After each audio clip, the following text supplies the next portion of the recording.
What's up, guys? Stan here from Rocky Creek. It's great to be back with you guys. We took a little bit of a break to celebrate Little Maine's birthday, which was an awesome weekend, but we got a lot that we've gotten done in the last week or two that I want to make sure we get you up to date on, and I need to get these things down into the garden and get them in the ground finally.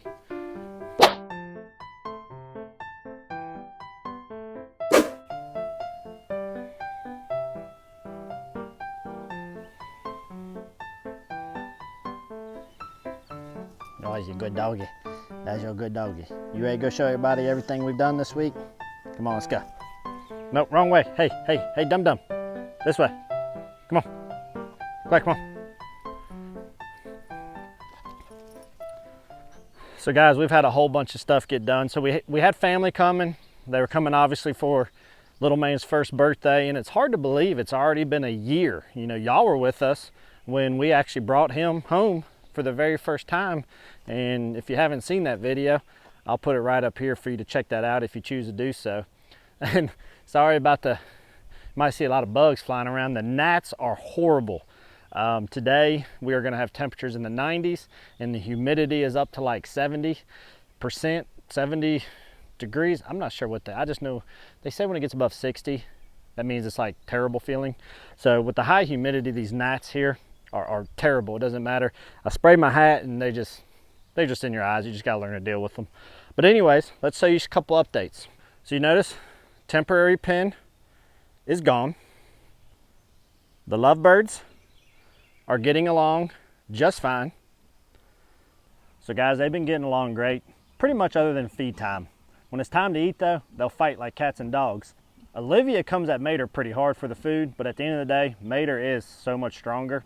Olivia doesn't lack at all an attitude. Mater's able to overcome it with just pure strength and pushes her out the way and gets his food. I don't know yet if they have actually made it at all, so we're just kind of monitoring, but I do know she has definitely gone into heat 100%, so we're just gonna have to wait and see where it's going. So another big update, you can tell we have one area of the meat birds is gone. That chicken tractor is empty. This is where the Cornish crosses had been. That's where gray broilers were. And now, this is where the gray broilers are now. These birds, they look super healthy. We're super pleased with these gray broilers. Really hoping we can make it to processing time with these guys. So these guys are super healthy. They have this huge area to run around, and I'm kind of trying something new. Let me show you. By the way, before I get too far, the Rent-A-Coop poultry water cups right there, they're doing fantastic. Super happy with those. But you can see I kind of got this brush overgrowth right here, and when I mow back through here, it's very rocky. It's very difficult to mow. And so I actually decided that I would run the fencing around all this. I gotta watch my head right there. And I thought maybe the chickens would enjoy searching for bugs, and during the day I have seen them go in there. You may be able to tell right there, they have started to mash the grass down, so they're definitely going in there and messing around. So I'm kind of hoping they may get a lot of that stuff down, and then I may be able to come in here and trim up some of this brush or even cut it out, and we'll be able to make some better use of this property. You can see them going in there right now to check it out. Look at them going in all that foliage. Just imagine all the bugs and stuff that they're finding in there, which is awesome. It's helping them, but it's also helping us. So it's giving these guys a lot of forage area, and they're really liking it. And I'm hoping I made this big enough that I can actually leave them here until we're ready to process these guys, which will be in about 4 weeks. This is an area of my lot that I really don't get to use much because it's so far away from the property. The soil's not great. It's super rocky. So we're hoping we can just use this and it'll work out. So I'm sure that generates a question. Where are the Cornish crosses? That might give you an indication. As well, I don't know if you can see it, but that might give you an indication. So yes, we did process the Cornish cross chicken. Unfortunately, I did not film it. The reason why I did not film it was I definitely wanted to get it done before my son's birthday because we knew we had a lot of people coming, and I just needed to get one thing out the way, and they were right at 8 weeks, and they were pretty good size. Number two, my buddy Paul was able to come over here, and that was also a day I was able to take off from work, which that particular day, which was a Thursday, they were calling for severe thunderstorms starting at noon. They were talking about high wind, hail, the whole 9 yards. But temperatures were going to be down in the 70s, and it was supposed to be nice up until that time. So I told my buddy Paul, I said, look, let's get it done that day. I'm not going to film it because we're going to have to get to work. We had 19 birds to process. We started up right at 8 o'clock. I dropped my daughter off at school and came back, and we got to work. Started right at 8 o'clock. Every chicken was processed and in the cooler by 10:45. I had them fully packaged and in the freezer by 1 o'clock that afternoon. I know I didn't get to film it. I told you I would. I'm sorry, but at the end of the day, it come down to time. If it works out best for us in producing food for my family, I'm gonna always have to default to doing what's best for my family versus what's best for my YouTube channel. I hope you all understand that. But I will show you the finished product, probably in a video coming out here in the next week, where we're gonna weigh all those chickens and see what our total weight was for exactly right at 8 weeks with those particular ones that we got from Myers Poultry. So stay tuned for that, and I will share that with you. What's up, Starfire? How you, girl? You good? You's a pretty chicken. Q-Tip. Q. Come here, Q-Tip. Everybody wants to see you. No? So guys, here's the other update. We now have a chicken neighborhood. I had a pile of chickens trying to pile up into the crate that I had the I am Samanis in and the leg bar / Easter eggers that we hatched, that other chickens were starting to go in there with them too, the Polishes and things like that we had as well. So I had to break them of that.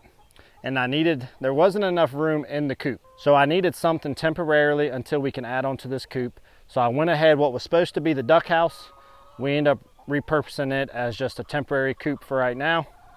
And really right now, just the I am Samanis and the ones that we hatched in our incubator, the leg bar Easter egger combos, those are the only ones that have been going in there thus far. So it's working out fine for temporary, but even then, this was actually built probably to only house about 3 to 4 ducks at most.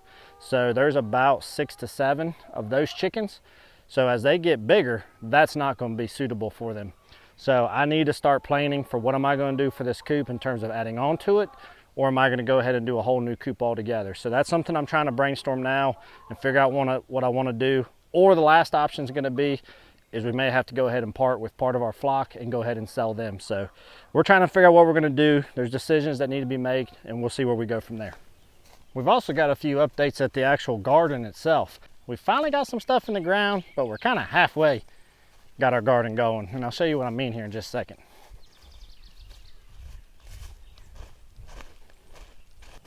All right, so what I like to get in the ground today, these are our Cherokee purple tomatoes. I've never grown Cherokee purples. Everything I've read said that they're a very sensitive tomato. They say they're one of the best tasting tomatoes, but that they're very hard to grow. They're prone to disease, they're prone to insects, so I'm up for the challenge. I've never had one. I really want to see how that goes. We got lots of them. Our lettuce was slow going, but now as you can see, it's coming in beautifully. So I want to get that in the ground because I really want to start having some fresh salads.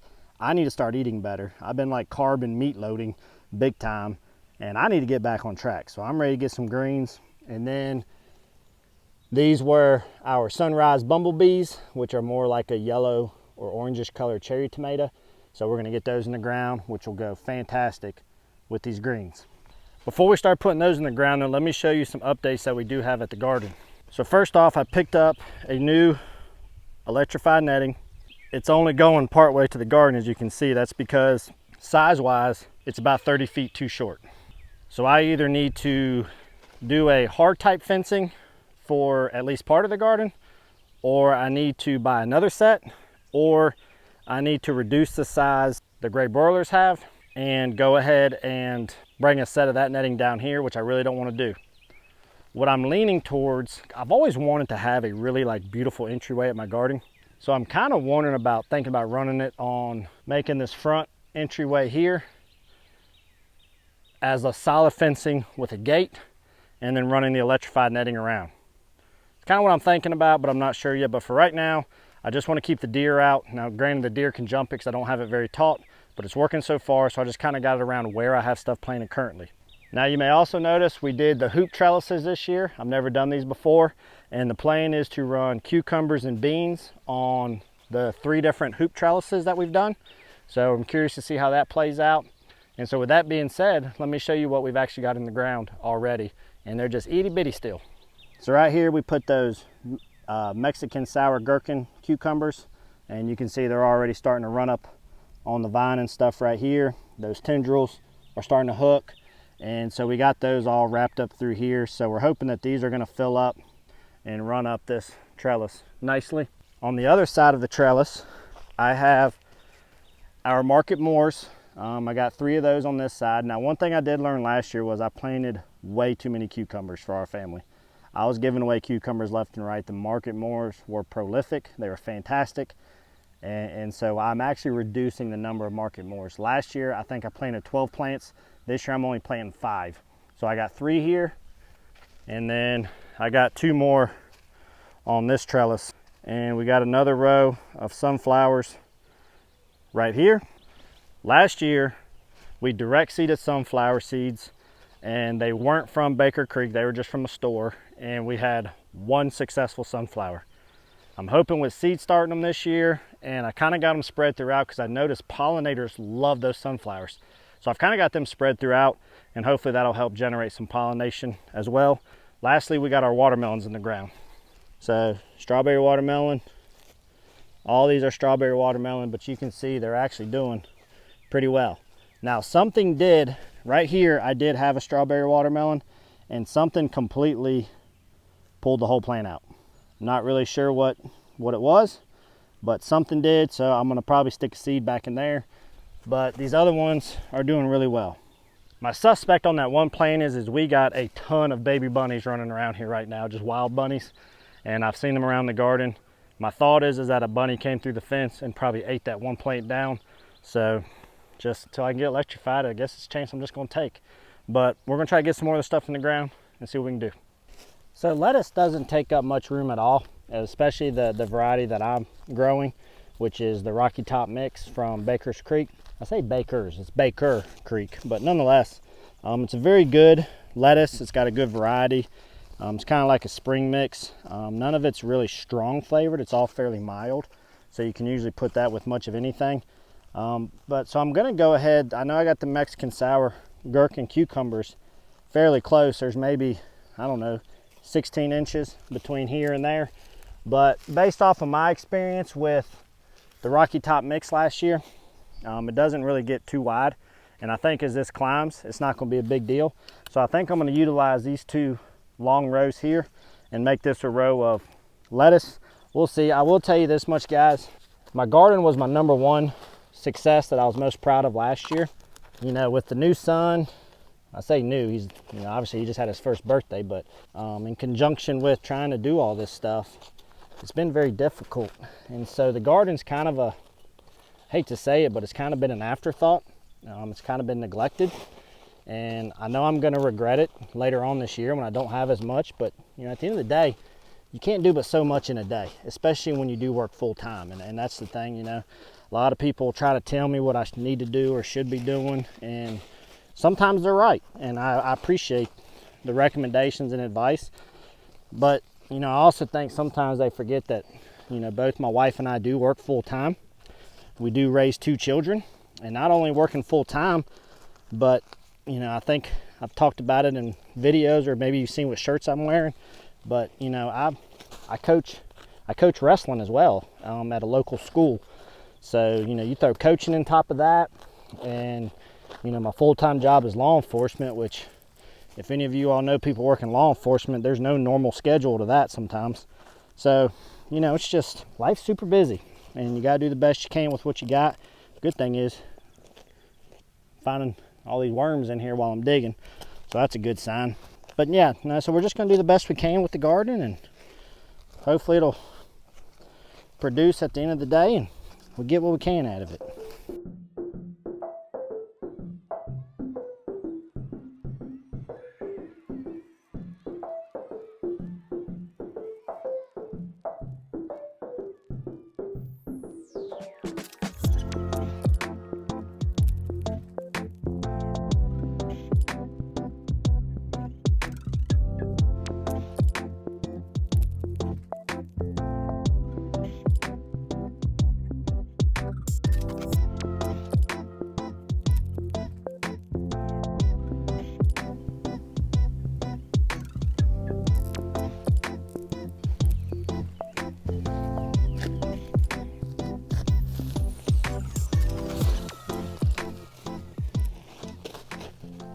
Good things about tomatoes is you can plant them deep, because all them little hairy little buds and stuff along the base of the tomato will create roots. If a part of the tomato plant falls over and is touching the ground, that'll grow roots as well. So you really can't plant a tomato too deep as long as you still have some of the foliage up above it.